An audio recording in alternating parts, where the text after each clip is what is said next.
We're here on the rooftop of the Hancock Center, located on the campus of Marist College in the heart of the Hudson River Valley. I'm joined today by Emily Vale of the New York State DEC Hudson River Estuary Program. It's very fortunate because it's been raining all day, which is interesting because we're here on a very, very strange roof. Emily, what's up with this roof? Well, this roof is covered with vegetation, which we don't see on very many roofs. This is a green roof. Green roof is comprised of three things. There's a layer of vegetation, there's a layer of soil, and then there's a layer of a waterproofing barrier that prevents the water that lands on here as rainfall from going down into the building below. So why is it important to capture this water? Why can't we just have water falling on roofs?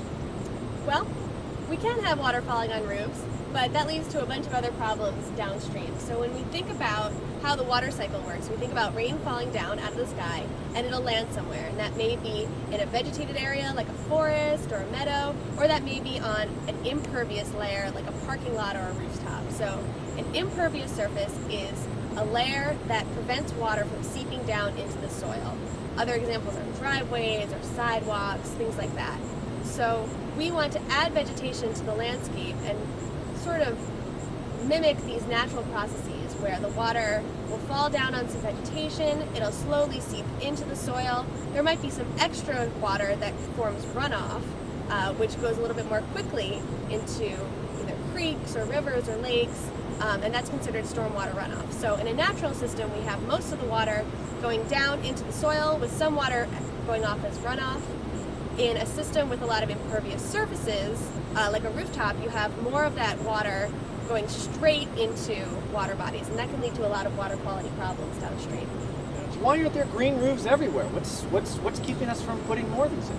Well, one of the issues with implementing green roofs is that they are much more expensive than a traditional roof.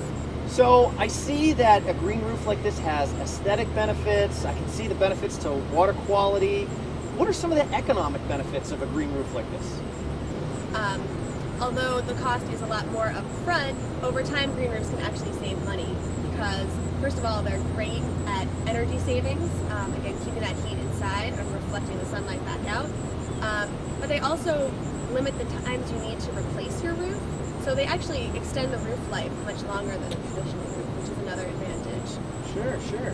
Do you happen to know why Marist College decided to put this particular roof in? Well, I believe that when Marist College built the Hancock Center, they needed to somehow deal with their runoff. So new impervious surface cover means more amounts of stormwater running into our streams, and they had to deal with that somehow.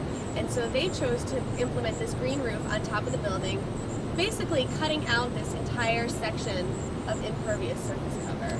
So with some of the requirements through the DEC, they can account for their runoff by implementing a green roof. Gotcha. So that's helping Marist out in a couple of different ways then. Absolutely. Excellent. So I've heard a lot about green infrastructure, and I'm wondering, would this be considered an example of that? And what are some other examples of green infrastructure? Sure. So green roofs are absolutely an example of green infrastructure. Other examples could be rain gardens, bioretention areas, pervious pavement, even rain barrels. And green infrastructure in general are practices or principles that allow that water to infiltrate into the ground. So, like I said before, instead of having that water run off and go right into our streams and rivers and lakes, we have that water go into the ground and recharge groundwater. So with pervious pavement, it goes right through the pavement. Gotcha. With rain gardens, it gets collected into a shallow depression with plants and slowly goes into the ground. Sure. Now, so you talked a little bit about, this is a college campus. We talked a little bit about cities.